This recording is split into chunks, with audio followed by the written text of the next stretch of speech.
सुरासुरा सेवित पाद पंकजा करे विराजत कमनीय पुस्तका विदेश पत्नी कमलासन प्रिया सरस्वती नृत्य तो वाची में सदा वस्तन देवं कंस चाणूरमर्दनम देवकी परमानंदम कृष्णं वंदे जगद्गुरुम वाच अर्जुन उवाच पश्यामि देवांस्तव देवदेहे पश्यामि देवांस्तव देवदेहे सर्वांस्तथा भूत विशेष संगान् सर्वांस्तथा भूत विशेष संगान् ब्रह्माणमीशं कमलासनस्थं ब्रह्माणमीशं कमलासनस्थं ऋषिंश्च सर्वानुरगांश्च दिव्यान्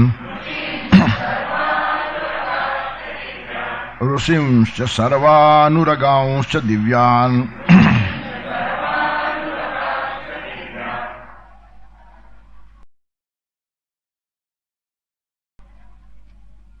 વિભૂતિ યોગ સાંભળ્યા પછી વિશ્વરૂપ જોવાની અર્જુનની ઈચ્છા થઈ. 10મો અધ્યાય થયો ત્યાર પછી 11મો અધ્યાય શરૂ થયો છે. અલગ અલગ ઠેકાણે હું ક્યાં ક્યાં છું એ વિભૂતિ યોગમાં કીધું અને બધું જ મારામાં કેવી રીતનું છે તે વિશ્વરૂપમાં દેખાડ્યું. યદ્યત વિભૂતિમત સત્વમ શ્રીમદૂર્જિતમેવ વા તત્ત દેવાવગચ્છત્વમ મમ તેજોંશ સંભવમ. જ્યાં જ્યાં વિભૂતિમત્વ દેખાય તને ત્યાં ત્યાં હું છું. એનું કારણ ગીતામાં જે લિસ્ટ આવ્યું તેમાં ઘણા રહી ગયા હશે. ભલે ભગવાનની સ્મૃતિ ગમે એટલી પાવરફુલ હોય પણ બહુ રત્ના વસુંધરા. હજારો વિભૂતિઓ થઈ હોય તેમાંથી 5, 50, 100 નામો આવે કેટલા આવે? અને બીજું ગીતા થઈ ગયા પછી વિભૂતિ નહીં જ થાય એવી ખાતરી કોણે આપી? એટલે ભગવાને કીધું કે જ્યાં જ્યાં તમને કંઈક વિશેષતા દેખાય, કંઈક તેજ દેખાય ત્યાં ત્યાં હું છું એમ સમજો. એનું કારણ હવે ગીતા આજે કહેવાય ગઈ અને પછી સૃષ્ટિ તો હજારો વર્ષ રહેવાની છે, તો તે વખતે વિભૂતિનો પરિચય શું? તો જ્યાં જ્યાં કંઈક ઝલક દેખાય, સત્ય દેખાય, તપ દેખાય, નિષ્ઠા દેખાય, ચારિત્ર દેખાય ત્યાં સમજી લો મારો હાથ છે. ઈશ્વરના હાથ કે ઈશ્વરના કૃપા વગર ચમક નિર્માણ થતી નથી, શ્રેષ્ઠતા નિર્માણ થતી નથી, ચારિત્ર ટકતું નથી, તપમાં નિષ્ઠા રહેતી નથી. તેથી જ્યાં જ્યાં આ વાતો જોવા મળે, આટલા જ નામો છે એમને, એના સિવાયના બી ઘણા નામો છે ને હજી પણ ઘણા થવાના છે. તેથી એક સંકેત ભગવાને કાયમ આપી દીધો વિભૂતિને ઓળખવાનો કે અત્યંત વિભૂતિમત સત્વમ, જે વિભૂતિમત સત્વ છે, શ્રીમદૂર્જિતમેવ વા તત્ત દેવાવગચ્છત્વમ મમ તેજોંશ સંભવમ. એની અંદર મારા તેજનો અંશ સંભવેલો છે એમ સમજો. પરમાત્માના અંશ વગર કોઈ વાત જગતમાં ટકતી નથી. ઈશ્વરનો હાથ હોવો જોઈએ. ઈશ્વરનો હાથ ન હોય તો લંકાપતિ રાવણ સોનાની લંકાનો માલિક હોવા છતાં પણ ટકી શકતો નથી. વેદોને સ્વર આપવા જેટલી વિદ્યા એની પાસે હતી. આજે વેદો શુદ્ધ ઉચ્ચારથી બોલનારા બ્રાહ્મણો શોધવા પડે છે. તે ઠેકાણે જેને વેદોને સ્વર આપ્યા હશે કેટલો મોટો માણસ કહેવાય. એટલે બિલકુલ વિદ્યાની અછત નથી. આજે વેદ ઉપર બોલનારા બહુ ઓછા માણસોએ વેદનું પૂઠું પણ જોયું હશે. પરંપરાગત કેટલીક વાતો વેદોમાં છે એમ વર્ષોથી કહેવાતું આવ્યું છે એટલે માનીને આપણે ચાલીએ છીએ. જેમ દંતકથાઓ રામાયણ ને મહાભારતની ચાલતી હોય. ઓરિજિનલ રામાયણમાં કેટલાક પ્રસંગો હોય જ નહીં. લક્ષ્મણ રેખાવાળી કોઈ વાત રામાયણમાં નથી. વાલ્મીકી રામાયણ ઇતિહાસ છે પણ લક્ષ્મણ રેખા એવી ઘૂંટાઈ ગઈ છે કે એક માણસ કહેશે લક્ષ્મણ રેખા ઓળંગવી જોઈએ નહીં, પણ સમજતા આવડે તો લક્ષ્મણ રેખા છે. સીતા લક્ષ્મણની રેખાને ઓળંગી એટલે મર્યાદાને ઓળંગી.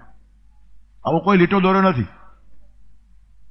પણ બોલનારા માણસો. વર્ષો પહેલા એક બહુ મોટા વક્તાને મેં બોલતા સાંભળેલા કે રશિયામાં આના ઉપર રિસર્ચ થાય છે. લક્ષ્મણે એવો કયો લીટો દોર્યો હતો કે જેના કારણે અંદરનો માણસ બહાર જઈ શકે પણ બહારનો માણસ અંદર ના આવી શકે, તેના ઉપર રિસર્ચ ચાલે છે. એમ બોલનાર વક્તાને ખબર નથી કે આવો લીટો રામાયણમાં છે જ નહીં. દાદીમા પાસે સાંભળેલી રામાયણની કથા ઉપરથી હજારો અને લાખો માણસની વચ્ચે કથા કરી શકાય છે, ઓરિજિનલ ગ્રંથને જોયા વગર. આજે ભાગવત ઉપર બોલનારા કેટલાક વક્તાઓએ 18,000 શ્લોક ભાગવતના વાંચ્યા હશે? ન વાંચે તો પણ કહી શકાય. સંત શ્રી ડોંગરી મહારાજની કૃપા છે, એમણે ગુજરાતી સરળ ભાષામાં એવું ભાગવત લખી આપ્યું છે કે હજારો ભાગવતકારોને એના ઉપરથી રોટલો મળે છે. અને કશું ખોટું પણ નથી, સમાજમાં સારી વાતો જાય છે. કોઈ પણ સારી વાત સમાજ પાસે જતી હોય તો એમાં કોઈ પણ ગ્રંથ નિમિત્ત બને. પણ 18,000 શ્લોકો જોનારા માણસો પણ ઓછા હશે, અને સમજવું તો બહુ અઘરું છે. વિદ્યાવતામ ભાગવતે પરીક્ષા. અરે ભલભલા વિદ્વાનોની ભાગવતમાં પરીક્ષા થઈ જાય. ભાગવતની ખાવાના ખેલ નથી. કલમ તો વ્યાસની છે ને, અષ્ટાદશ પુરાણ નામ કરતા. તેથી વ્યાસની કલમમાં કોઈ ઝાખપ ન હોય. કેટલા શ્લોકોના અર્થ લગાડવા અઘરા છે. તેથી વેદ, ઉપનિષદ, ગીતા એ ગ્રંથોની અંદર જે સાહિત્ય અને જે મર્મ પડેલો છે એ સમજનારા લોકો ઓછા હોય. પણ લક્ષ્મણ રેખાની આખી વાત જે આવી છે, લક્ષ્મણને રામ ઉભો રાખીને ગયા છે કે તારે આ સીતાને છોડવાની નથી. અને ત્યાં બધી ચાલબાજી હતી. મારી જ રાવણનો મામો, એને શીખવામાં આવેલું હતું કે રામ તને મારશે અને તારે મારવા જવાનું જ છે. એનું કારણ નહીં જાય તો હું મારીશ. આ લોકો પાસે ઓપ્શન નથી હોતું. ત્યાં પણ મરવાનું છે, અહીંયા પણ મરવાનું છે. તો પછી મારી પાસે બે જ ચોઈસ હતા, રાવણના હાથે મરવું કે રામના હાથે મરવું. એટલે બિચારો ગયો છે. ખોટા માણસની સાથે માણસે પરાણે જવું પડે છે. કોઈને ગમતું નથી. મામો હોવા છતાં પણ રાવણ જોડે રહેવું એને ગમતું નહીં હતું. અને એટલે જ રાવણના હાથે મરવા કરતા રામના હાથે મારવાનું એને પસંદ કર્યું, મરવાનું પસંદ કર્યું. પણ એને શીખવામાં આવેલું કે મરતી વખતે રામના અવાજમાં લક્ષ્મણને બૂમ પાડવાની. રામના અવાજમાં એ બૂમ પાડે છે, લક્ષ્મણ લક્ષ્મણ. રામ જાણે અગવડમાં હોય અને પતિ અગવડમાં હોય તો પત્ની સ્વસ્થ રહી શકે નહીં. તેથી સીતા લક્ષ્મણને કહે છે કે તું જા. લક્ષ્મણ કે મને રામની આજ્ઞા છે. અને રામની આજ્ઞાના બારામાં લક્ષ્મણ કોઈ દિવસ વિચાર જ કરે નહીં. there is not to question why, there is but to do or die. Lakshman કોઈ દિવસ રામની આજ્ઞાનું ઉલ્લંઘન કરે નહીં. એ સીતાને ખબર હતી. પણ અત્યારે સવાલ છે પતિનો. મારો પતિ અગવડમાં હોય ને લક્ષ્મણ ન જાય અને રામને કંઈ થઈ જાય તો વૈધવ્ય મારા ઉપર આવે, સૌભાગ્ય મારું ખંડિત થાય. કોઈ પણ હિસાબે લક્ષ્મણ જવા તૈયાર નથી. ત્યારે સીતાએ મર્યાદા ઓળંગી છે. એ કઈ મર્યાદા? વાણીની મર્યાદા. ન બોલવા જેવા શબ્દો લક્ષ્મણને કીધા છે. તું શું એમ માને છે કે રામ મરી જશે તો તું મને પામી શકશે? હું અગ્નિમાં બળી મરી શકીશ પણ તારા હાથમાં નહીં આવું. હવે આના કરતા બીજો આઘાત લક્ષ્મણ ઉપર હોય જ નહીં. રામ મરી જાય તો સીતા મને મળી જાય, આવા ભાવથી અહીંયા ઉભો છું. હવે ઉભા રહેવાય જ નહીં. તેથી ન છૂટે લક્ષ્મણ ગયો છે. આ લક્ષ્મણ રેખાનું ઉલ્લંઘન છે. ત્યાં લીટો કોઈ જ નથી. પણ રશિયામાં રિસર્ચ ચાલે છે ત્યાં સુધી મોટા મોટા વક્તાઓ વ્યાસપીઠ ઉપરથી કે રામાયણમાં લીટો છે જ નહીં. તેથી લક્ષ્મણ રેખાની વાત આ છે. ન કહેવા જેવા શબ્દો, વિચાર, વિકાર, વાણી, વૃત્તિ, વર્તન એ બધાની મર્યાદાઓ સાચવવી પડે. વિચારની મર્યાદાનું ઉલ્લંઘન થાય નહીં. કેટલાક અતિ પ્રશ્નો હોય છે, કરાય જ નહીં. Postulates you have to take it for granted. સાયન્સમાં બી હોય છે. પોસ્ટ્યુલેટ્સને ચેલેન્જ ના કરાય. એ સિદ્ધ થયેલી ઘટનાઓ છે. તેથી અતિ પ્રશ્ન નહીં. પ્રશ્ન પૂછો, અતિ પ્રશ્ન નહીં. ગાર્ગીએ યાજ્ઞવલ્ક્યને ઘણા સવાલો પૂછ્યા છે. જવાબ આપતા ગયા. યાજ્ઞવલ્ક્ય એટલે જબરદસ્ત માણસ છે. ગુરુ સાથે મતભેદ થયા પછી વેદ ગુરુને પાછો આપ્યો અને બીજો વેદ લખ્યો. આનું નામ યાજ્ઞવલ્ક્ય. એટલે આવો કઈ રસ્તા ઉપરનો માણસ નહીં હતો. ગુરુએ પોતાનું તેજ ગુમાવ્યું. એક રાજા પાસે રોજ પોતાના એક શિષ્યને અંજલિ આપવા મોકલતા હતા. તો શિષ્ય જાય અને ત્યાં પાણી છાંટી આવે. એક દિવસ યાજ્ઞવલ્ક્યને મોકલાવ્યા. યાજ્ઞવલ્ક્ય ગયા તો રાજા પોતાના વિલાસમાં મસ્ત હતો, રાણી જોડે બેઠેલો હતો. ત્યારે યાજ્ઞવલ્ક્ય કહે છે મને ગુરુએ મોકલાવ્યો છે, હું જળાંજલિ છાંટવા આવ્યો છું, આપ અહીંયા આવો. નમસ્કાર કરવા પડે ને પછી શ્રેષ્ઠ ઋષિ કાં તો બ્રાહ્મણ અંજલિ આપે. કે ના મને એવો ટાઈમ નથી. તો કે વિલાસમાં જે માણસ પડ્યો ને તેના ઉપર પાણી છાંટવા મને પણ ટાઈમ નથી. જેનામાં નમ્રતા નહીં, વિવેક નહીં, આવો વિલાસી માણસ હોય તો પછી હું જાઉં છું, હું જલાંજલિ ગુરુને પાછી આપી દઈશ. તને આટલું જ લાગતું હોય ગુરુને પાછી નથી આપી તો આ થાંભલો છે એના પર છાંટ જા. યાજ્ઞવલ્કે છાંટી અને થાંભલો હરિયાળું વૃક્ષ બની ગયું, લીલુંછમ વૃક્ષ થઈ ગયું. ત્યારે રાજાને અક્કલ આવી કે આજે કયો માણસ અંજલિ આપવા આવ્યો તો મને અક્કલ જ નહીં. આ પાણીમાં એ તાકાત છે, કારણ કે પછી તપસ્યા ઓછી નહીં હતી. ત્યારે થાંભલો ઝાડ થઈ ગયો અને પછી રાજા ખૂબ પસ્તાયો છે કે રોજ તો ગમે તે આવીને છાડી દેતા એની કોઈ કિંમત જ નહીં. આજે એક એવો માણસ આવી ગયો અનાયાસે, એનો નંબર લાગ્યો હશે તે. પછી જાય છે ગુરુ પાસે ને કહે છે તમે કાલે જને મોકલાવો અને પાછો આજે મોકલાવો. ગુરુ કહે છે યાજ્ઞવલ્ક્યને કહે છે આઈ એમ સોરી, કાલે હું જઈ આવ્યો તમારા કહેવાથી, પણ હવે માણસને ઓળખી ગયો છું. એના ઉપર યાજ્ઞવલ્ક્યની જલાંજલિ ન ચાલે કે નમ્રતાનું વંદન સૌને, પણ ખુશામત કોઈની પણ નહીં. તેથી રાજાને પણ દાદ ના આપી અને ગુરુને પણ દાદ ના આપી. હવે ગુરુને જરા એમ લાગ્યું કે રાજાની સહાયતાથી જ આપણી સંસ્થાઓ અને તપોવન ચાલતા હોય તેનું માન રાખવું જ જોઈએ. એટલે ગુરુએ આગ્રહ પકડ્યો કે તારે જવું જ જોઈશે. તો કે નહીં, રાજા પાસે નહીં જ જાઉં અને તમારો આગ્રહ હોય તો તમારી પાસે પણ નહીં રહું. ત્યારે ગુરુ કહે છે મેં તને વેદ ભણાવ્યો છે તો લો તમારો વેદ પાછો. અને પછી આખો બીજો વેદ લખ્યો યજુર્વેદ એને. તેથી શુક્લ યજુર્વેદ અને કૃષ્ણ યજુર્વેદ બે ભાગ છે. અને જે પોતાની જીવિકા મંત્રો બોલીને ચલાવે છે તે લોકોને ખબર પણ નથી કે યાજ્ઞવલ્ક્ય શું છે. ત્યારે કેવળ તાત્પર્ય શું છે, દરેક પછવાડે એક જુદો અર્થ હોય છે, મર્યાદાની રેખા ઓળંગી જાય. ત્યારે યાજ્ઞવલ્ક્ય ગાર્ગી જયારે પ્રશ્નો પૂછે જવાબ આપતા જાય છે, પછી એક અતિ પ્રશ્ન પૂછે છે. ત્યારે યાજ્ઞવલ્ક્ય જવાબ ભાસ્કર આનાથી આગળ એક પણ પ્રશ્ન જો પૂછ્યો છે ને તો તારી ખોપડી ફાટી જશે. શ્રી સવા સુધી જવાય, શ્રી દોઢ સુધી ન જવાય. શ્રી સવા એ શુભ છે, પણ સવા પાસે અટકનારા માણસો ઓછા હોય છે. સવા થયા પછી દોઢ થવાનું મન થાય છે અને ત્યાંથી પતનની શરૂઆત થાય છે. તેથી ગમે તેવો મોટો માણસ હશે પણ સવા પાસે તો નહીં અટક્યો તો એનું પતન નિશ્ચિત છે. પર્વતના શિખરથી એક ડગ હું આગળ વધ્યો હોઈશ, નહીં તો ન હોઉં પતન કેરી ખીણમાં. પર્વતના શિખર ઉપર પહોંચ્યા પછી એક પણ આગળ ન જવાનું, કારણ જાઓ તો હવે સીધા ખીણમાં પડવાની વાત છે, બીજી વાત જ નથી. તેથી આસનસો મત ડોલ, એક જીવનની જયારે ઊંચાઈને હાઈટ આવી જાય ને ત્યારે સ્થિર થવાની કલ્પના માણસમાં આવવી જોઈએ. અને તે જો મર્યાદા ઓળંગે તો પતન સિવાય કશું જ નથી. એટલે સીતાએ લક્ષ્મણની મર્યાદા ઓળંગી છે. લક્ષ્મણ એટલે સાક્ષાત બ્રહ્મચર્યનું મૂર્તિમાન પ્રતીક છે, જેની માએ દીક્ષા આપીને મોકલાવ્યો હતો કે રામને દશરથ સમજજે અને સીતાને સુમિત્રા સમજજે, એમ જેની માએ કીધું હોય. અને આમ પણ લક્ષ્મણ એવું વિચારે. ગાંધીજી એકવાર બોલતા બોલતા બોલી ગયેલા, રામાયણ ઉપર વ્યાખ્યાન આપતા હતા ગાંધીજી આશ્રમની અંદર, અને પેલા વાનરો સીતાના ઘરેણા લઈ આવ્યા રસ્તામાંથી શોધીને. રાવણ ઉપાડી ગયો ને ત્યારે સંકેત માટે ઘરેણા સીતાએ ફેંકેલા કે તેના પરથી ખબર પડે કઈ દિશામાં ગયા છે. એ ઘરેણાઓ આવ્યા પછી રામ લક્ષ્મણને પૂછે છે કે લક્ષ્મણ, આ ઘરેણા તારી ભાભીના છે? ત્યારે લક્ષ્મણ એક શ્લોક કહે છે કે નાહમ જાનામી કેયુરે નાહમ જાનામી કુંડલે નુપુરે ત્વૈવ જાનામી નિત્યમ પાદાભિ વંદનાથ. હું બાજુબંધને ઓળખતો નથી, કુંડલને ઓળખતો નથી, પણ નુપુરને, પાયલને, ઝાંઝરને ઓળખું છું. એનું કારણ હું રોજ સીતાના ચરણ સ્પર્શ કરતો હતો ત્યારે ઝાંઝર મેં જોયા છે. ત્યારે ગાંધીજી કહે છે કે સારી વાત છે, લક્ષ્મણ બ્રહ્મચારી છે પણ એને બ્રહ્મચર્યનો આદર્શ કહી શકાય નહીં. સીતાનો ચહેરો જો જોયો હોત તો શું વાંધો હતો, ભય લાગતો હતો એને? મેં કુંડલ જોયા નહીં ને મેં બાજુબંધ જોયા નહીં, મેં ખાલી ઝાંઝર જ જોયા છે ને પગ જ જોયા છે, એટલે ભય તો ખરો ને કે ચહેરો જોઈશ તો કદાચ મારું પતન થાય. લક્ષ્મણ ટકી ગયો છે, બ્રહ્મચારી છે, પતન થયું નથી, પણ થોડો ડર તો ખરો.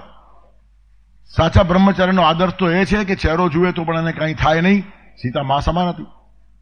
આવું ગાંધીજી બોલ્યા. વિનોબા ત્યાં બેઠેલા. વિનોબાને માટે આ અસહ્ય હતું. ત્યારે વિનોબા કહે છે કે ગાંધીજી કંઈક મને જરા આ શ્લોક બીજી રીતે સમજાય છે. જો વિવેક કેવો છે, તમે ભૂલ્યા એમ ન કે વિદ્વાન માણસ, સાચો અને સારો માણસ વિવેકથી વાત કરે. તમે જે રીતે મૂકી એક તો રીત છે જ, આ એક રીત છે જ, પણ મને આમાં બીજું દેખાય છે. અને ગાંધીજીની પણ કેટલી ઊંચાઈ હતી. કોઈ પણ માણસને પોતાનો મત આપવાનો અધિકાર છે.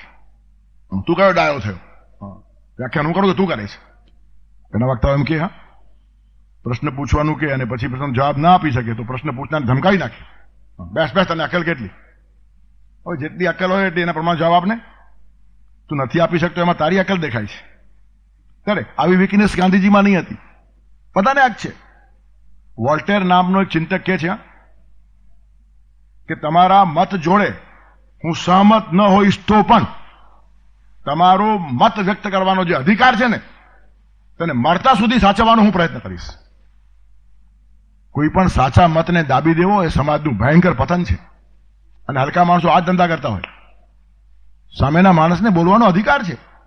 તમે સહમત થાવ કે ન થાવ અલગ વાત છે, પણ તમે સહમત ન થાવ તો પણ એની વાત સાચી હોઈ શકે.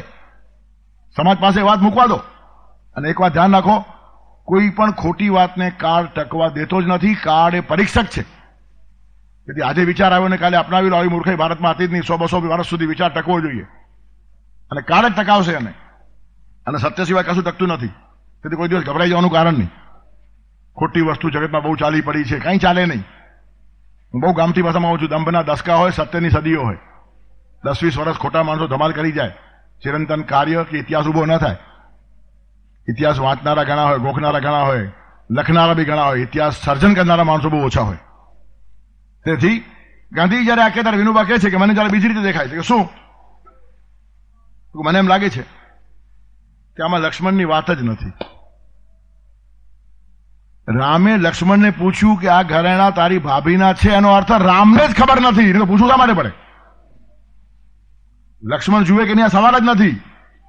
રામે જ જોયા નથી. એનું કારણ સીતાના કેવળ દેહ તરફ રામનું ધ્યાન જ નહોતું, મન બુદ્ધિ અને આત્માને ઓળખતા હતા.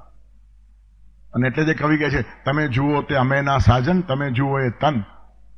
ખાલી શરીર જોનારા માણસો બીજા હોય, એનો હસ્તમિલાપ થાય, હૃદય મિલાપ જિંદગી પર ના થાય. તેથી તમે જુઓ તે અમેના સાજન, તમે જુઓ તે તન. અમે તમારી મરુભૂમિમાં ઝરમર ઝરમર સાવન. જોતા આવડતું હોય ને તો શ્રાવણ નિર્માણ થાય, આખું જીવન ખીલી ઉઠે. તેથી રામ નથી ઓળખતા એ મહત્વની વાત છે. લક્ષ્મણની વાત તો સાઈડમાં રહી ગઈ છે. અહીંયા તો જોવા જેવું આ છે કે રામ લક્ષ્મણને પૂછે છે કે જે રામને સંપૂર્ણ સીતાને જોવાનો અધિકાર હતો.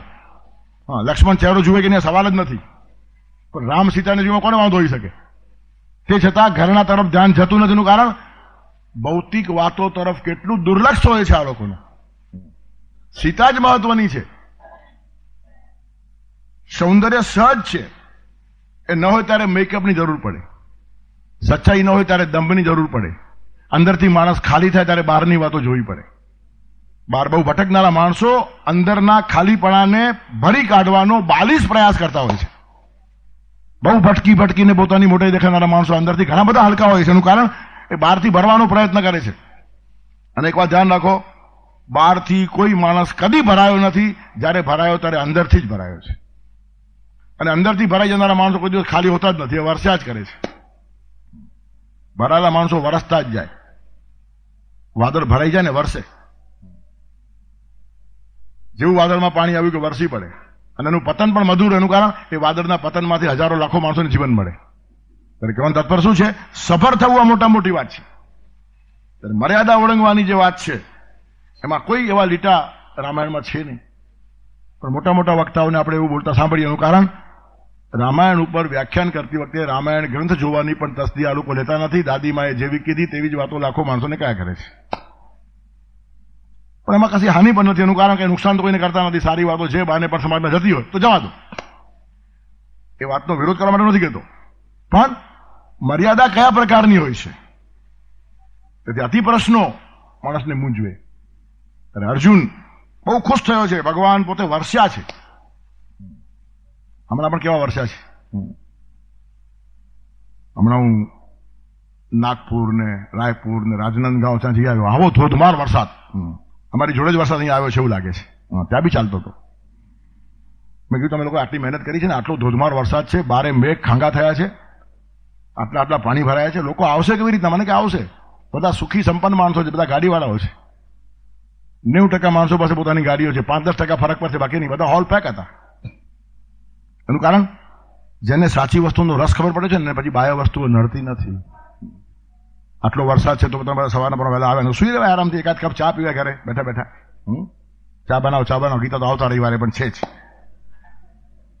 પણ એવું નહીં થયું. એનું કારણ સાચો રસ છે આપણો, અને રસ ગીતામાં છે, હરિભાઈમાં નહીં. અને એક ભાઈ કીધું 2 મહિના બંધ હતું, પણ હું ઘરે કેસેટ સાંભળતો. એનો અર્થ એનો સાચો રસ હતો. કોઈ માણસ હોય કે ન હોય, આપણો જે ભાવ છે તે ગીતા માટે છે ને કૃષ્ણ માટે છે, નહીં ભૂલાવવું જોઈએ. એ કાયમ રહેવું જોઈએ. એનું કારણ માણસ તો કાયમ નથી. કોઈ માણસ માટે ભાવ રાખીએ પછી માણસનો ભાવ જાય ક્યાં? તેથી ભગવાન ઉપર ભાવ રાખો એ સાચામાં સાચી વાત છે. તેથી ભગવાન ધોધમાર વરસે છે, ઈશ્વરની અપાર કરુણા છે. વરસાદ શું છે? તો ભગવાનનો આપણા ઉપર હાથ ફરે છે.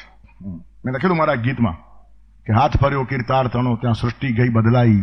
જલ સ્થળ નભ જ્યાં જ્યાં નિરખું ત્યાં યૌવન લે અંગડાઈ. જલમાં જુવાની, સ્થળમાં યુવાની, આકાશમાં યુવાની. ભગવાનનો હાથ ફરે એટલે યુવાની. અને ભગવાનના હાથથી વંચિત થયા તો ગળપણ. 18 વર્ષે આવી જાય. જે માણસ પર ભગવાનનો હાથ ફરતો નથી 18 વર્ષે બી ગરડો છે, અને ભગવાનનો હાથ ફરે તો 80 વર્ષે પણ જુવાન છે. 180 વર્ષે મહાભારતના મેદાનમાં શંખ ફૂંકનારો માણસ જુવાન હતો. અને જેવો તેવો માણસ નહીં. વ્યાસ જેવો માણસ લખે છે કે 180 વર્ષના ભીષ્મ પિતામાં કેવા લાગતા હતા? યુવા 1600 વર્ષ, 16 વર્ષનો જુવાન ઉભો તેવો લાગતો હતો. કલ્પના કરો, ક્યાં 180 ને ક્યાં 16. આટલી ઉંમર જે માણસ પચાવી ગયો છે.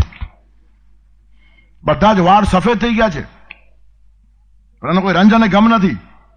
એનું કારણ એ વાળ તડકામાં તપીને સફેદ થયા નથી, અનુભવના રંગથી ઘૂંટાઈને સફેદ થયા છે. અક્કલનું વયની સાથે વધવું જરૂરી તો નથી. ઉંમર વધે એટલે અક્કલ વધે એમ માનવાનું જરૂર નથી. ઘણા ભાગે નથી જ વધતી, ઉલટો વધારે બાલિશ થાય છે માણસ. તેથી અક્કલનું વયની સાથે વધવું જરૂરી તો નથી. વાળ તો તડકે તપીને ધોળા થઈ શકતા. વાળ ધોળા થયાનું ઘણા માણસો ગૌરવ અનુભવે. જુવાની આવને કે બેસો, તમને શું અક્કલ છે? અમે કાળાને ધોળા કર્યા છે. ત્યારે જુવાને કેવું જોઈએ? કર્યા નથી, થયા છે. અને હવે ગુપચુપ પાછા કાળા કરો છો, અમને ખબર છે. ત્યારે કહેવાનું તાત્પર્ય શું છે? અનુભવનો રંગ છે. બહુ સરસ લખેલું એક ફ્રેન્ચ કવિએ કે જુવાનીમાં વાળ કાળા હતા એટલે માથા ઉપર અંધારું હતું, એમાં કઈ આડોવડું થયું તો વાંધો નહીં, પણ હવે તો સફેદ વાળ થયા, ભગવાને પ્રકાશ ફેંક્યો, હવે તો સુધરો. લાઈટ મારી ભગવાને કે ભાઈ અંધારામાં જે થયું ચલો, જુવાની ગઈ, પણ હવે મેચ્યોરિટી આવી જોઈએ. પણ ના આવે તો ભગવાનનો હાથ ફરે ને તો જુવાની જાય જ નહીં. મરણના છેલ્લા શ્વાસ સુધી માણસ જુવાન રહે. અને આમ પણ ભીષ્મ એક્સેપ્શન છે, અપવાદ છે, પણ સામાન્ય રીતે પણ 70 વર્ષ સુધી માણસ જુવાન રહેવો જોઈએ. આ જુવાનીની વ્યાખ્યા છે શાસ્ત્રોમાં. આ 16 આ સપ્તતિર યૌવનમ. 16 વર્ષથી 70 વર્ષ સુધી જુવાની હોય. 70 પછી હવે હું મોટો થયો તો લાગે તો વાંધો નહીં, 70 સુધી લાગવું નહીં જોઈએ. હવે તો 40 વર્ષમાં લાગે બધું થઈ ગયું, હું થઈ ગયું, તું થઈ ગયો. 70 વર્ષ સુધી માણસ આવો ને આવો ઉત્સાહી રહેવો જોઈએ, જો જીવતા આવડ્યું હોય તો. ત્યાર પછી થોડીક અસરો જાય, શરીર છે તો જવાનું છે એટલે કઈ ને કઈ ગાડી બગડે જ, ગેરેજમાં જાય. પણ મન તો કોઈ દિવસ ઘરનું થવું જ નહીં જોઈએ. મન કે હારે હાર હે, મન કે જીતે જીત. ત્યારે પરમાત્માનો હાથ ફરે એનો મોટા મોટો ફાયદો છે. હાથ ફર્યો કીર્તાર તણો, ત્યાં સૃષ્ટિ ગઈ બદલાઈ. જલ સ્થળ નભ જ્યાં જ્યાં નિરખું ત્યાં યૌવન લે અંગડાઈ. જલમાં શું દેખાય? મુસળધાર વરસતા મેઘો, જલની હેલી આવી, ઝરણા છલક્યા, સરિતા દોડી, સાગરમાં સમાઈ. ઝરણા નદી બધા જીવતા થઈ જાય. જે નદી સુકાઈ ગઈ હોય ને ધોધમાર વહેવા લાગે અને સાગર સુધી જાય. તેથી જલમાં જુવાની આવી જાય. જલ સ્થળ નભ જ્યાં જ્યાં નિરખું ત્યાં યૌવન લે અંગડાઈ. મુસળધાર વરસતા મેઘો, જલની હેલી આવી, ઝરણા છલક્યા, સરિતા દોડી, સાગરમાં સમાઈ. સ્થળમાં શું દેખાય? વસુંધરાના વસ્ત્રો જૂના ગયા સકલ પલટાઈ. નવ પલ્લવથી સૃષ્ટિ સોએ હરિયાળી છે છાઈ.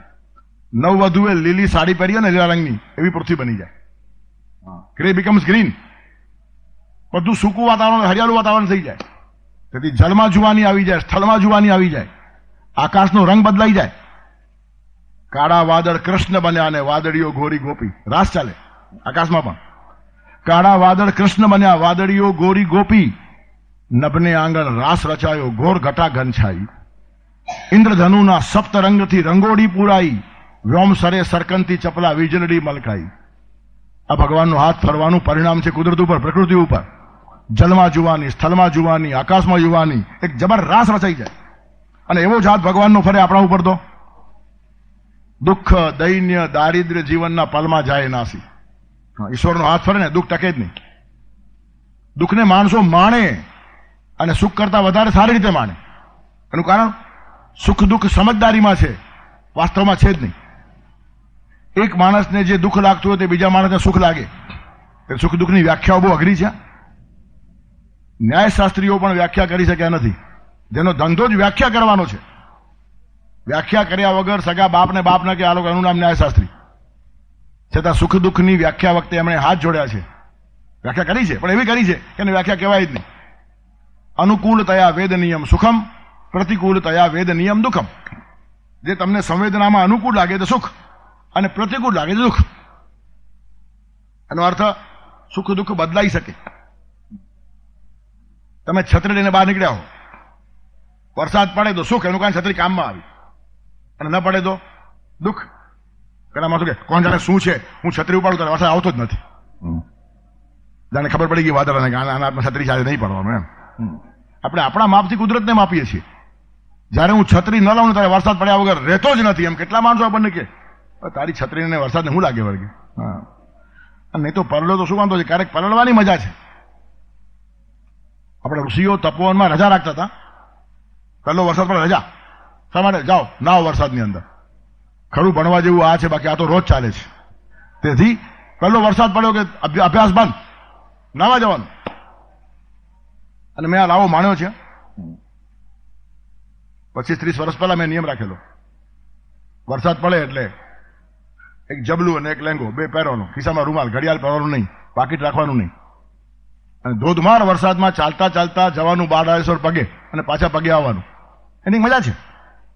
હવે ઘડિયાળ થોડી પછી પાણી અંદર જશે કે શું થશે, પાકીટો તો પૈસા પી જશે કે નહીં, માથાકૂટ જ નહીં. પગે જ જવાનું એટલે બસના પૈસા જોઈએ નહીં. પણ એ માણવા જેવું છે. વરસાદમાં જા નહીં, વરસાદમાં જા નહીં, શરદી લાગશે, શરદી લાગશે. છોકરાઓને ખરાશ કરી નાખી છે આપણે. પ્રકૃતિથી વંચિત કરીએ છીએ. ધૂળમાં જા નહીં, કપડાં બગડશે નહીં, ધૂળમાં જવા દઈએ નહીં, વરસાદમાં જવા દઈએ. એર કન્ડિશન રૂમમાં બંધ કરીને ટીવી દેખાડ્યા કરીએ. ક્રિકેટની મેચ જિંદગી પર જોયા કરે, પણ હરામ ક્યારે બેટ હાથમાં લેતો. હા, નપુંસક પ્રજા પેદા થાય છે. નપુંસકો જોયા સિવાય કશું કરી શકતા નથી. આપણે ધ્યાન નથી આવતું કેટલું નુકસાન થાય છે. જોનારા માણસો કશું કરી જ શકે નહીં, તે નપુંસક કહેવાય. તેવી આખી પ્રજા ક્રિએટ થાય છે. એનું કારણ કલાકોના કલાકો ફાલતુ સમય ટીવી પાસે કાઢવા આપણને ટાઈમ છે. 70-80 ચેનલ્સ ચાલે છે અને 24 કલાક ચાલુ છે. જોયા જ કરો, કંઈ કરવાનું નહીં, જોયા જ કરવાનું, જોયા જ કરવાનું. તેથી 10 મેચ જોતા હશો તો એકાદ મેચ રમો તો ખરા. અરે જેવી આવડે એવી રમવામાં છે શું, પણ પ્રકૃતિનું એક સાનિધ્ય છે. ભગવાન મુસળધાર વરસે છે અને આ અધ્યાયમાં ભગવાન વરસ્યા છે. અર્જુન કહે છે અને તેના ભેગું દેખાડ્યું, જો જા પશ્ય, એટલે સમાધાન થઈ ગયું. મને તમારું રૂપ જોવાની ઈચ્છા છે, મારી લાયકાત હોય તો. કંઈ ડરાવાને માટે બતાવ્યું નથી, આપણને ખબર છે, જોયું છે આપણે. મુદ્દા ખલાસ થાય અને પછી ભગવાનને મૂકો ઉગામ્યો અને અર્જુન માનતો નથી એટલે પછી ભયંકર રૂપ. એવું કશું છે જ નહીં. માગણી છે, દ્રષ્ટુમ ઈચ્છામી, મારે જોવું છે. અને મનને છે હજી તત્સક્યમ, તમને લાગતું હોય કે મારી લાયકાત અને પાત્રતા છે તો દેખાડો. હવે આટલી રિક્વેસ્ટ કરી હોય અર્જુને, પછી ડરાવાની વાત ક્યાં આવી? અને ભગવાન વરસી પડ્યા છે. મારે જોવું છે, લાયકાત છે કે નહીં. ભગવાન કે પાસ્ય જો, બીજી વાત જ નહીં, સંતોષ થઈ ગયો. આમ કીધું ભગવાને. અને અર્જુન કહે છે પશ્યામી, જોઉં છું. જો રિસ્પોન્સ કેવો આપે છે.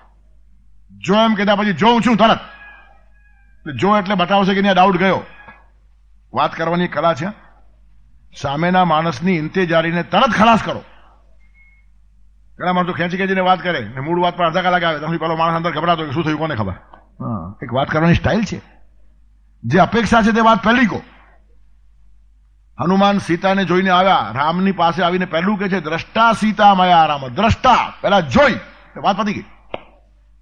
એ તો સીતા દ્રષ્ટા મયા રામ કહી શકાય, સીતા મયા દ્રષ્ટા રામ એમ પણ કહી શકાય. પણ સીતા મયા એ બધું બોલે ત્યાં સુધી જોઈ કે એની ખબર નહીં પડે. એને કહેવાય બુદ્ધિમત્તામ વરિષ્ઠમ, કે રામને અત્યારે ઇંતેજારી છે, જોઈ કે નહીં દ્રષ્ટા. પછી બોલજે બોલવું હોય દ્રષ્ટા સીતા મયા રામ. દ્રષ્ટા સીતા એટલે જોઈ મેં સીતાને. સીતાને બોલે પણ જોઈ કે નહીં જોઈ. આટલી પણ આતુરતા રાખવાની નહીં. તેથી મારી લાયકાત છે કે નહીં, શક્ય છે કે નહીં, એ બધી વાતો અર્જુને મૂકેલી. ભગવાન કે પાસ્ય, ચાલ જો, પતી ગઈ. હવે લાયકાતનો સવાલ નહીં, જોવાનો સવાલ નહીં. ભગવાન વરસી પડ્યા અને જોયા પછી આ માણસ કહે છે પશ્યામી, જોઉં છું. એટલે ભગવાનને બી ડાઉટ નહીં, જોયે છે બરાબર. એ તો હું તો દેખાડું છું, પણ જોયું કે નહીં. હા, હું તો બોલું છું, પણ લોકોએ સાંભળ્યું કે નહીં, શંકા આવે કે નહીં. પૂછ્યું ભગવાન અર્જુનને. કચ્છી દેત શ્રુતમ પાર્થ ત્વયે કાગ્રેણ ચેતસા. 18 દે અમે કીધા, પણ તે એકાગ્રતાથી સાંભળ્યા કે નહીં? બોલ્યા પછી ક્યારેક ડાઉટ જાય. કેટલાક માણસોના ચહેરા બિલકુલ રિસ્પોન્સ લેસ હોય, ખબર જ નહીં પડે. ફેસ રીડિંગ છે ને, આ વક્તાની આવશ્યકતા છે. બોલનારો માણસ શ્રોતાઓના ચહેરા જોતો હોય, એના પરથી ખબર પડે એને કે વાત પકડાઈ ગઈ નહીં, અને ન પકડાઈ હોય તો તાત્કાલિક ફેરફાર કરીને વાતને જુદી રીતે મૂકવી પડે. એનું કારણ સમય બગાડવાને માટે વક્તા અને શ્રોતા બંને આવેલા નથી. તેથી ચહેરા ઉપર જે રિસ્પોન્સ છે તેના પરથી ખબર પડે. તેથી બાંધેલી વાતો કરાય જ નહીં. આજે આ 1 કલાકમાં આમ કહી નાખું છે, ના થાય. એનું કારણ લોકો પકડતા ન તો વાત બદલાઈ જાય, આખી બીજી વાત કહેવી પડે.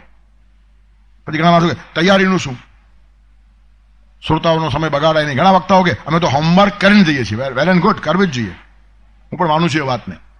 પણ તૈયારી કરતા કરતા કરતા કરતા કરતા એક સ્ટેજ એવી ના આવે કે તમે એટલા બધા તૈયાર થઈ જાઓ કે તૈયારીની જરૂર જ ન પડે. તૈયારીની જરૂર ન પડે એ પણ એક તૈયારી છે. એ બહુ ઊંચી કક્ષા છે. અને ત્યાં પછી ઈશ્વરનો હાથ ફરે. હાથ ફર્યો કીર્તાર્થનો, શું બોલવાનું તે ભગવાન નક્કી કરે. પછી તૈયારી માથાકૂટ જ નહીં. પછી તમે દિવસમાં 10 વાર બોલી શકો, નહીં તો 1 વાર બોલવું હોય ને 15 દિવસે તો 15 દિવસ ચોપડા ફેરવતો જ હોય અને મુદ્દાઓ કાઢતો જ હોય, પાછું કાગળીઓ બોલતી વખતે હાથમાં જોઈએ. પણ એ પ્રાથમિક અવસ્થા સારી છે. ચાલવા માટે બાળકને આપણે પેલી ગાડી આપીએ છીએ, ગાડી આગળ વધે, બાળક આગળ વધે. પણ 50 વર્ષે એ જ ગાડી ચલાવે કરે તો કેવું લાગે? બચપણમાં જબડું પહેરાય, મોટા થયા પછી જબ્બો પહેરાય, એ જબડું ટંગાળી રખાય નહીં, પછી એ જબડું ગળામાં લટકે, આખા શરીર ઉપર ના આવે. ત્યારે કહેવાનું તાત્પર્ય શું છે? તૈયારી કરીને માણસ બોલે, પણ પછી એક કાળ એવો આવી જાય કે પરમાત્માનો પ્રસાદ. અને ત્યારે પછી તુકારામ કે ને, આપુલાહી બળ નાહી બોલવંત, સખા કૃપાવંત વાચા ત્યાચી. કેટલીક વાર નક્કી કરેલી વાતો ભૂલાઈ જાય. એનું કારણ ભગવાનને ખબર છે કે શ્રોતાઓને આની જરૂર નથી. શેની જરૂર છે તે ભગવાન મોકલી આપે, અને એ ખરો સ્વાધ્યાય છે. ત્યારે કહેવાનું તાત્પર્ય શું છે? જે રિસ્પોન્સ છે બહુ મહત્વનો છે. મને દેખાડો એમ કહેતા ભગવાનને રિસ્પોન્સ આપ્યો પશ્ય, અને જેવું ભગવાને દેખાડ્યું કે રિસ્પોન્સ અર્જુને આપ્યો પશ્યામી. તું જો એમ ભગવાન કહે છે, તારા રિસ્પોન્સ આપે છે, અને સામે મેં જોયું એમ આ માણસ રિસ્પોન્સ આપે છે. તેથી બંને જીવતા માણસો છે, અને તેથી આ સંવાદ ટક્યો છે હજારો વર્ષ સુધી. જેનામાં લાઈફ છે, સત્વ છે, તે જ ટકે. યદ યદ વિભૂતિમાં સત્વમ શ્રીમદુ, એ જ વાત પાછી અહીંયા લાગુ પડશે. તેથી પશ્યામી દેવાંશ તવ દેવ દેહે, હે ભગવાન તમારા શરીરની અંદર હું જોઉં છું. હે દેવ તવ દેહે પશ્યામી, શું જોઉં છું? દેવાન, બધા દેવોને જોઉં છું. સર્વાન દેવાન, જેટલા પણ દેવો છે બધા, 33 કરોડ તો બધા મને દેખાય છે. જેટલા પણ દેવ એક હોવો જોઈએ વગર નથી. કામ મોટું તો વ્યવસ્થા મોટી, એમાં શું છે? એક જ દેવ કેમ નહીં ચાલતું હશે? 100 માણસને એક રસોઈયો જમાડે, પણ 1,00,000 માણસ જમાડવાના હોય તો 100 રસોઈયા જોઈએ. એમાં શું છે? એમાં એક દેવ શું? કેવી બાલિશ અને મૂર્ખ વાત ચાલતી હોય છે. એક દેવ હોય તો કલ્યાણ, એક પ્લેટફોર્મ હોય એ સ્ટેશન મોટું કહેવાય, ફ્લેગ સ્ટેશન કહેવાય. ત્યારે જ્યાંથી હજારો ગાડીઓ જવાની હોય ત્યાં 15-20 પ્લેટફોર્મ હોવા જ જોઈએ. ત્યારે એક જ દેવ છે તે લોકો હજી બિચારા પ્રાથમિક અવસ્થામાં છે. ઉલટું ઊંધું કે છે, એક દેવ હોય તો વિકાસ કરેલો કહેવાય. કોણે કીધું? ખાવા પીવામાં પણ કેટલી રૂચિઓ છે. કોઈને પંજાબી ભાવે, કોઈને સાઉથ ઇન્ડિયન ભાવે, કોઈને ગુજરાતી થાળી ભાવે. હવે ખાવા પીવામાં પણ જો આટલા નખરા હોય, એક જ કરવું હોય તો ખીચડી બનાવો 5 રસ્તા ઉપર, અને મુલુના બધા માણસો ભરીને લઈ જાય. નકામાં ઘરમાં ચૂલા હું કામ સળગાવવાના? એક એટલે મહાન, તો 5 રસ્તા ઉપર એક તપેલું ચડ્યું મોટું, 10 લાખ મુલુના માણસો ખાય એટલે ખીચડી છે, બધા આવીને ભરતા જાય. કેટલી વ્યવસ્થા ઘટી જાય, કામ ઘટી જાય, મહેનત ઘટી જાય. તેથી બાલિશતા બધા ઘૂસતી જાય છે. બધા જ દેવોને હું જોઉં કે છે. પશ્યામી દેવામ સર્વાન દેવામ પશ્યામી, હે દેવ તવ દેહે અહમ સર્વાન દેવામ પશ્યામી. તમારા શરીરની અંદર હું બધા દેવોને જોઉં છું. આટલું જ નહીં, તથા ભૂત વિશેષ સંગાન, વિશેષ જે સંગો છે ભૂત માત્રના, પ્રાણી માત્રના, ચરાચર સકલ વિશ્વ એમાં દેખાય છે. બધા દેવો દેખાય છે, તેવી રીતના બધા ભૂત સંગો દેખાય છે. ચર ભૂત પણ હોય ને અચર પણ હોય. સચરાચર, સચર એટલે ચાલે ને અચર એટલે સ્થિર હોય. જળ ચેતન બધું જ તમારામાં દેખાય છે. ભૂત વિશેષ સંગાન. બ્રહ્માણમ ઈશમ કમલાસનસ્થમ, કમલાસનસ્થમ બ્રહ્માણમ પશ્યામી. કમળના આસન ઉપર બેઠેલા બ્રહ્માને જોઉં છું. કમલાસનસ્થમ બ્રહ્માણમ, અને ઈશમ એટલે ભગવાન શિવજી.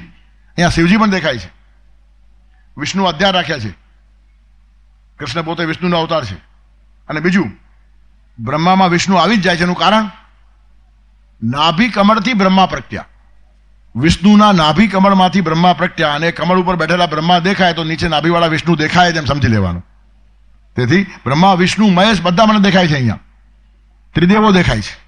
તેથી પશ્યામિ દેવાંશ તવ દેવ દેવે સર્વાંશ તથા ભૂત વિસંગાન બ્રહ્માંડમીશમ કમલા સ્તનસ્થમ ઋષિંશ સર્વાન ઉરગાસ દિવ્યાન. બધા ઋષિઓ દેખાય છે અને સર્વાન ઉરગાન બધા જે ઉરગ સાપ નાગ જાતિના લોકો પણ દેખાય છે.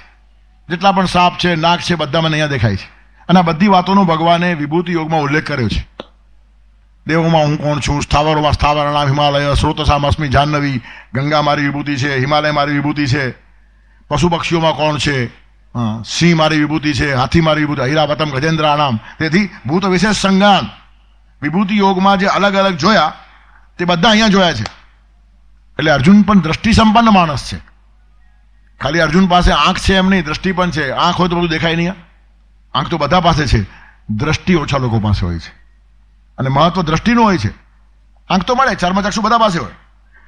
ચર્મચક્ષુ તમારા પુણ્યથી મળે, જ્ઞાનચક્ષુ અભ્યાસથી મળે. સતત સ્વાધ્યાય કરો, જ્ઞાન દ્રષ્ટિ ખીલે. અને દિવ્ય ચક્ષુ ભગવાનની કૃપાથી મળે. અને 3 ચક્ષુનો ગીતામાં ઉલ્લેખ છે. દિવ્યમ દદામિ તે ચક્ષુ, ભગવાન દિવ્ય ચક્ષુ આપે છે અર્જુનને. અને યતંતો યોગી નશ્ચૈનમ પશ્યંતિ આત્મન્યવસ્થિતમ પશ્યંતિ જ્ઞાન ચક્ષુષ 15મા અધ્યાયમાં કહ્યું છે. જ્ઞાન ચક્ષુ વાળા જ જોઈ શકે. ત્યારે જ્ઞાન ચક્ષુ, ચર્મચક્ષુ, દિવ્ય ચક્ષુ, ચર્મચક્ષુથી આ બધું દેખાય નહીં.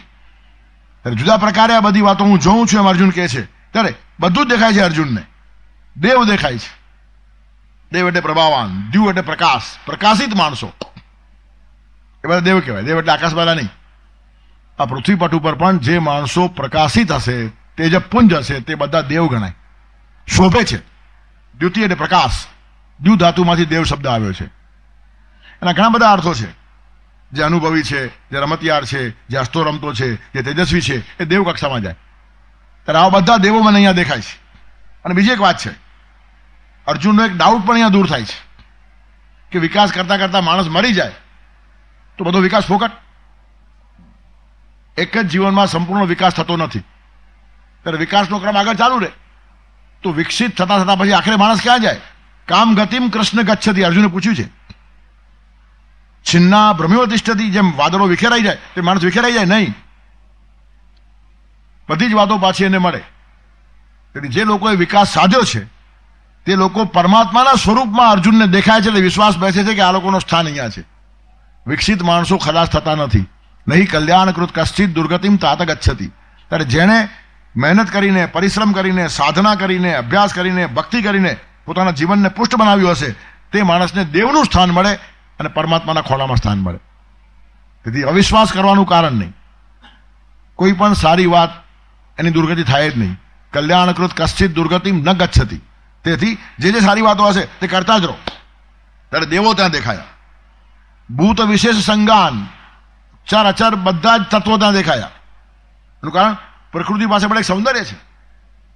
વિભૂતિઓ માત્ર માણસમાં જ થાય એવો ઠેકો નથી. ગંગા વિભૂતિ છે, હિમાલય વિભૂતિ છે, ઐરાવત હાથી વિભૂતિ છે, ઉચ્ચૈ શ્રવસ ઘોડો વિભૂતિ છે, સિંહ એ વિભૂતિ છે. તેથી બધામાં જ વિભૂતિઓ થાય. અવતાર પણ મત્સ્યમાં થાય ને કુર્મમાં થાય ને વરામાં પણ થાય. માણસોમાં થાય એવી ઠેકેદારી નથી. તો એની પાછળ બીજો અર્થ છે. પણ પ્રત્યેક પ્રાણી માત્ર પરમાત્માનું સંતાન છે. તેથી કોઈએ પોતાની જાતને વિશેષ સમજવાનું કારણ નહીં. બધા જ વિશેષ સંગો અહીંયા દેખાય છે. ભૂત વિશેષ સંગાણ, ચરાચર સકલ સૃષ્ટિ પરમાત્મામાં દેખાય. બ્રહ્માંડમ કમલાસનસ્થમ બ્રહ્માંડમ, સર્જકો પણ ત્યાં દેખાયા. બ્રહ્મા એટલે સર્જક. જે જે લોકો જગતમાં કંઈક સારું સર્જન કરે છે તેનું સ્થાન ભગવાન પાસે છે. હું તો હંમેશા કહું છું, પ્રત્યેક કલાકાર, કોઈ કવિ ગમે તે હશે, સર્જનની ક્ષણે પરમાત્માની પાસે હોય છે. પછી ભલે નીચે આવી જાય. અને ઘણા કવિઓ કે પણ છે કે મુખડું અમને પરમાત્મા પાસેથી મળે છે, પછીની લીટી અમે ગોઠવીએ છીએ. એકાદ પંક્તિ એવી આવી જાય એ ચિરંતન બની જાય અને પરમાત્માનો પ્રસાદ છે. અને લગભગ બધાને મળે. કોઈ વળી એવો ભાગ્યશાળી હોય કે આખું ગીત જ ભગવાન પાસેથી મળે. કાગળને પેન લગાડો અને છેડ સુધી જાઓ, છેડછાકની જરૂર જ નહીં. આખું ગીત એમનું એમ લખાય. એક શબ્દ પછી આગો પાછો કરવો નહીં પડે. એ પરમાત્માની બહુ વિશેષ પ્રસાદી છે. પણ એકાદ કડી કે પંક્તિની પ્રેરણા ભગવાન બધાને આપે છે. તેથી સર્જનની ક્ષણે માણસ ક્યાં હોય છે? પરમાત્માની પાસે. તો એ બ્રહ્મા એટલે સર્જક અને એ પણ ત્યાં દેખાયા. કમલાસનસ્થમ બ્રહ્માંડમ પશ્યામી. ઈશમ ભગવાન શિવજી પણ ત્યાં દેખાયા. શિવ એટલે કલ્યાણ, શિવ એટલે માંગલ્ય, બધું જ માંગલ્ય પરમાત્મામાં છે. શિવ સંહાર કરે તો એમાં માંગલ્ય છે, એના સંહારમાં પણ માંગલ્ય છે. અને સંસ્કૃત ભાષામાં સંહારના બે અર્થ છે. સંહાર એટલે નાશ અને સંહાર એટલે શણગાર. ભગવાન મૃત્યુ આપીને પણ સમાજને અને જગતને શણગારે છે, નહીં તો આખું જગત ઉકરડો થઈ જાય. એકે માણસ મરતો નથી અને બધા જ ઘરડાઓ બેઠા છે. કલ્પના કરો શું થાય? 7 પેઢીના માણસો ઘરમાં બેઠા હોય તો ઘરમાં રહેવા જેવું ન રહે. તેથી મૃત્યુ પણ ભગવાનનું વરદાન છે. મૃત્યુ એ અંત નથી, પડનો વિશ્રામ છે. શિવના ખોળામાં અહીં સાચો આરામ છે. નવજીવન કેરું પ્રસ્થાનો માનવી મૃત્યુનું રૂપ તું પીછાણ. તેથી સંહાર શબ્દ બે રીતે વપરાય છે. ભટ્ટ નારાયણે એક નાટક લખ્યું છે, એનું નામ છે વેણી સંહાર. વેણી એટલે અંબોડો, એનો સંહાર તો કાપી નાખવાનો અંબોડો. વેણી સંહાર એટલે અંબોડાનો શણગાર. મહાભારતમાંથી વિષય ઉપાડ્યો છે, નાટક લખ્યું છે કે દુશાસને દ્રૌપદીને ખેંચી ત્યારે દ્રૌપદીએ વાળ ખુલ્લા કરી નાખ્યા અને કીધું કે દુશાસનના લોહીથી જ પછી આનો અંબોડો પાછો બાંધીશ, ત્યારે જ મારો આ વેણી એટલે અંબોડો શણગાર હશે. અને પછી ભીમસેને એને માર્યો છે અને એના લોહીથી દ્રૌપદીના વાળ ધોયા છે. ત્યારે કહેવાનું તત્વ શું છે? સંહાર એટલે શણગાર. આપણી જો વોકેબ્યુલરી શબ્દ ભંડોળ ઓછો હોય ને તો અર્થનો અનર્થ થાય. સંહાર એટલે કાપી નાખો, એક વાત ખબર હોય તો અર્થનો અનર્થ થાય. તેથી સંદર્ભ પ્રમાણે અર્થ કરવાના હોય. ત્યારે સંહાર કરનારો જે શિવજી છે, સંહાર એટલે નાશ પણ કરે છે અને શણગારે પણ છે. તેથી એ શિવ પણ ત્યાં દેખાયા. બ્રહ્માંડ મીશમ કમલાસનસ્થમ. ઋષિંશ, બધા ઋષિઓ દેખાયા. ઋષિ એટલે ગમે તે માણસ નહીં. ઋષિથી સંસારાત પારમદર્શય હતી. જેને પોતાનું નહીં આખા વિશ્વનું દેખાય છે અને આજનું નહીં હજારો વર્ષનું દેખાય છે, એને ઋષિ કહેવાય. સામાન્ય માણસ પોતાનું જ જુએ અને તે પણ આજનું જ જુએ, કાલનું પણ જોતો નથી. ત્યારે ઋષિ આખા વિશ્વનું જુએ અને અનંત કાળનું જોઈ શકે, આવી દ્રષ્ટિ જેની પાસે છે તે માણસ ઋષિ કહેવાય. ત્યારે આવા ઋષિઓ પણ ત્યાં દેખાયા, જેને અંગ્રેજી ભાષામાં શિયર કહેવાય. SWR, one who can see through and through. Out and out જે માણસ જોઈ શકે છે, સમસ્યાની આરપાર જવાની તાકાત છે, જે ભાગેલું નથી, એસ્કેપિસ્ટ નથી, એને ઋષિ કહેવાય. અને દાઢી હોય કે ન હોય, આપણે ઋષિની દાઢી અને જટા બે દેખાય. જટા જેટલી ઊંચી દાઢી જેટલી લાંબી એટલે ઋષિ મોટો. શક્ય છે રોજ દાઢી કરતા હશે, ઋષિની દાઢી નહીં પણ હોય. આ તો આપણી માન્યતાઓ છે. તેથી આવા કાલા ગેલા મેલા ઋષિઓ હોય જ નહીં. બહુ સ્વચ્છ હોય એનું કારણ આખા સમાજને સ્વચ્છ કેમ રહેવાનું તે સમજાવવાની શક્તિ છે આ લોકો પાસે. તેથી કોઈ બોગા કે ઇડિયટ લોકો ઋષિ હોતા નથી. ઋષિ એ બહુ રેશનલ માણસ છે, જેની પાસે દ્રષ્ટિ છે, કેવળ પોતાનું નહીં આખા વિશ્વનું જોવાની, અને કેવળ આજનું નહીં અનંતકાળનું જોવાની. તેથી વેદો, ઉપનિષદો અને ગીતા જેવા ગ્રંથો આજે પણ કામ લાગે છે. એનું કારણ દ્રષ્ટિ આટલી વ્યાપક છે. માનવી જીવનને કયા ચિરંતન મૂલ્યોની જરૂર છે તે આરપાર જેમણે જોયું છે ને પછી લખ્યું છે. અને પછવાડે કોઈ પાછો સ્વાર્થ નથી. હેતુ વગરનું હેત કરનારા માણસો એટલે ઋષિ. પ્રત્યેક માણસના હેતની પછવાડે હેતુ હોય છે. નિરુદ્દેશે હું તો બસ ફરવા આવ્યો છું, હું ક્યાં એક કામ તમારું કે મારું કરવા આવ્યો છું, આવી રીતનો માણસ. જાદુ એવો જાય જડી ને ચાઈ શકું બે ચાર ઘડી ને ગાઈ શકું બે ચાર કડી, તો ગીત પ્રેમનું આ પૃથ્વીના કર્ણપટે ધરવા આવ્યો છું, હું તો બસ ફરવા આવ્યો છું, ફરીને ચાલ્યો જાય. કંઈ એને એસ્ટાબ્લિશ થવું નથી, કંઈ એને કીર્તિ જોઈતી નથી, પ્રસિદ્ધિ જોઈતી નથી. ભગવાન પાસે બધું છે, શું દુનિયામાંથી મેળવવાનું હતું? પાગલ માણસો દોડે છે બહાર. અંતર તૃપ્તિથી રહિત માણસો બહારની સામાન્ય વાતોમાં, છીછરી વાતોમાં રમતા હોય છે. ભગવાનનો ખોળો જેને મળી ગયો એને શું બાકી રહ્યું? અને એટલે તુકારામ અધિકાર વાણીથી કહી શકે છે, આપુદાસા એક દેવ કરુણી ગયા તેને વેણે જીવા સુખ નવે. પરમાત્મા તમારો થાય તો જ સુખ છે, બાકી દુનિયામાં સુખ નથી. આખું ત્રિભુવન તમારું થાય, પણ ત્રિભુવનાધીશ જો હાથમાંથી નીકળી ગયો તો તમારા જેવો દુઃખી માણસ કોઈ નહીં. અને કશું જ ના મળે, પરમાત્મા તમારો થયો, તમારા જેવો સુખી માણસ કોઈ નહીં. તેથી એક શાયર કહે છે, કરવી છે વહેંચણી તો માર્ગું બતાવું. કરવી છે વહેંચણી તો માર્ગું બતાવું, દુનિયા બધી તમારી, એક પરવરદિગાર મારો. ભગવાન મને આપીને બાકી રહી જાવ ને બધું કોને જોઈએ છે? અર્જુન કૃષ્ણને લઈ ગયો અને દુર્યોધન યાદવી સેનામાં મરતો રહ્યો. એને સેના માગી અને કૃષ્ણ માગ્યો. એને ખબર હતી શું માગવા જેવું છે, જેના સેનાથી જીવન સફળ થાય છે. ગતિર ભરતા, ભગવાન ભરતા છે, તમારા જીવનને એ જ ભરી શકશે, બાકી કોઈ વાતોમાં તાકાત નથી ભરવાની. તેથી ઋષિઓને ખબર હતી. તેથી નિર્હેતુક પ્રેમ કર્યો છે આ લોકોએ દુનિયા ઉપર. તે ઋષિઓ પણ દેખાયા. અને ઉરગ, જાત જાતના સાપ પણ દેખાયા. સર્પાણામ અસ્મિ વાસુકી અનંતશ્ચાસ્મિ નાગાનામ. નાગોમાં અનંત નાગ, શેષ નાગ હું છું. અને સાપોમાં વાસુકી હું છું, જે ભગવાને કહ્યું છે તે બધું જોયું છે. રિસ્પોન્સ આપે છે અર્જુન. વાસુકી નાગ કામ લાગ્યો છે સમુદ્ર મંથનમાં, મંથનાચલનો રવૈયો બનાવ્યો છે અને વાસુકી નાગથી મંથન કર્યું છે. ભગવાનના કામમાં ઉપયોગી થાય તે સાપ પણ પૂજનીય છે. સમુદ્ર મંથનમાં કામ લાગ્યું છે અમૃત નીકળવાને માટે, તેથી એ પૂજ્ય છે. અને અનંત નાગ તો ધરની ધર છે, માથા ઉપર પૃથ્વીને ઉપાડે છે અને પાછો ભક્ત છે. કોઈ કીધું શેષ નાગને, તમને આ પૃથ્વીનો ભાર નથી લાગતો? તો કે ન ભૂમિ પર્વતા નામ છે નમે ભારો વનસ્પતે વિષ્ણુ ભક્તિ વિહીનસ્ય તસ્ય ભારો સદામમ. મને નદી, ઝરણા, પર્વત, વૃક્ષ, વનસ્પતિ કશાનો ભાર લાગતો નથી. એક જ ભાર મને લાગે છે કે વિષ્ણુ ભગવાન મારા ઉપર સૂવે છે, મારા આરાધ્ય દેવ ભગવાન છે. એની ભક્તિ કર્યા વગર જે માણસો મારા ઉપર ચાલે છે ને, તો એના એક એક પગલે મારા ઉપર ખીલો ઠોકાતો હોય તેવો ભાર લાગે છે. એટલે ભારરૂપ માણસો કયા છે? બાકી બધા હળવા માણસો છે. ભક્તો હંમેશા હળવા હોય. ત્યારે શેષનાગ ત્યાં દેખાયો, વાસુકી નાગ ત્યાં દેખાયો. નાગોને હલકા સમજવાનું કારણ નથી.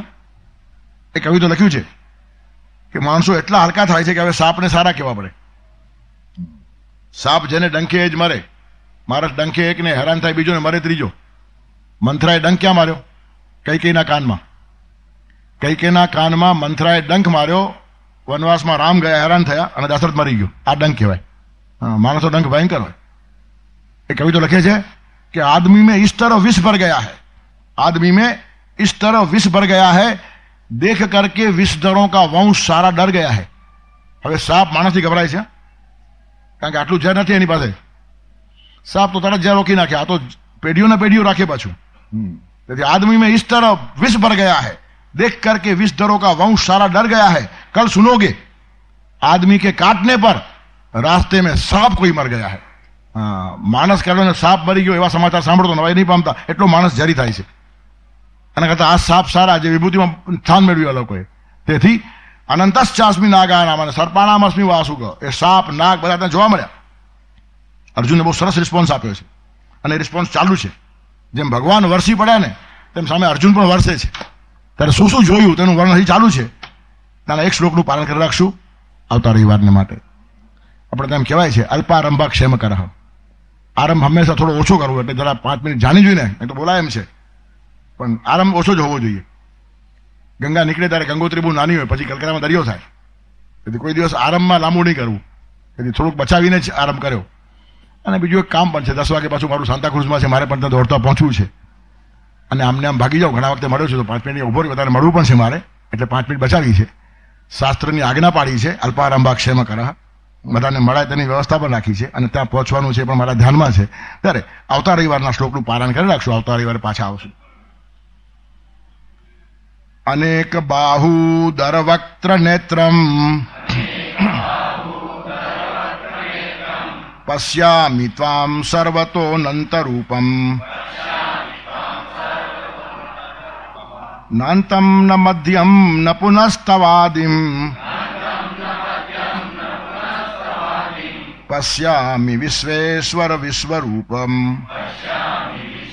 સ્વર વિશ્વરૂપ વસુદેવ સુતં દેવં કંસ ચાણૂરમર્દનમ દેવકી પરમાનંદમ કૃષ્ણં વંદે જગદ્ગુરુમ.